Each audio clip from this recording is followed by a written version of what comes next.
जय जगन्नाथ जय सीताराम मो बाबा भाई ओडिशा पटर मासम लड़की साधारण पटर आ पिंकू भाई काली गोटे कथा कहते तो भिडियोटी मुझे निहती भाव में आपको सम्मुख रखा चाहिए। तो भाई मैंने मत काल रात ओडिशा ऑपरेटर महासंघ रिमूव कर दिया जाए स्कानर वीडियो सकाशे।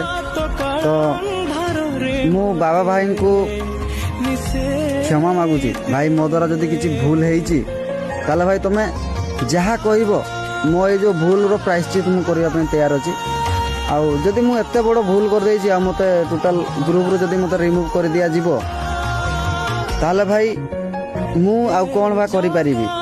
तो भाई माने एई कथाटा लंबी न थांता एते बाटो जाई न थांता ग्रुप आट। तो मु पिंकू महंत भाई की गोटे कथा कहबी भाई आपण जो वीडियो छाड़िले तो तेणु करी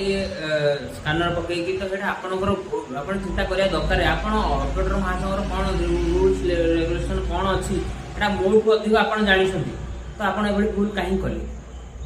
जदि भी कले तेणु करी तार निहाती भाव में मु भी फोन करी कहली भाई आपण सेटा डिलीट कर दियंतु। जदि आपण डिलीट तुरंत करथाते ताले सेटा आपणकर माने कोनसी भाई कथाटा धरि नथाते ठीक अछि मनुष्य मात्र के भूल हुए तो तेणु करी डाउनलोड सोशल मीडिया रे करथिले पुन ताको रिमूव माइले किंतु आपण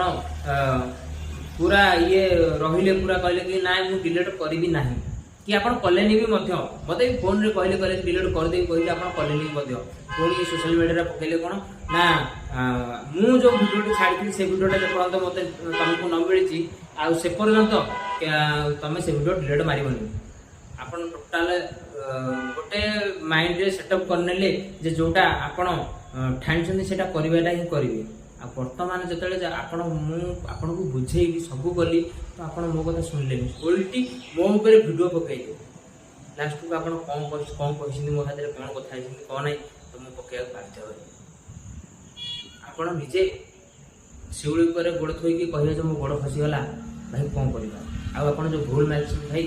क्षमा करिवे। मु कोन से ऑपरेटर को बा कोन से हेल्पर हो कोन से व्यक्ति की हो कहा को आघात देवा चाहूँ किंतु आघात देला भाई जो लोग काम करे निहती भाव में आघात जदि दोष थी तो सब ओडावासी ऑपरेटर भाई मत क्षमा कर किंतु जोटा रखी ठीक रखी ना भूल रखी आपण मैंने विचार कर जय जगन्नाथ।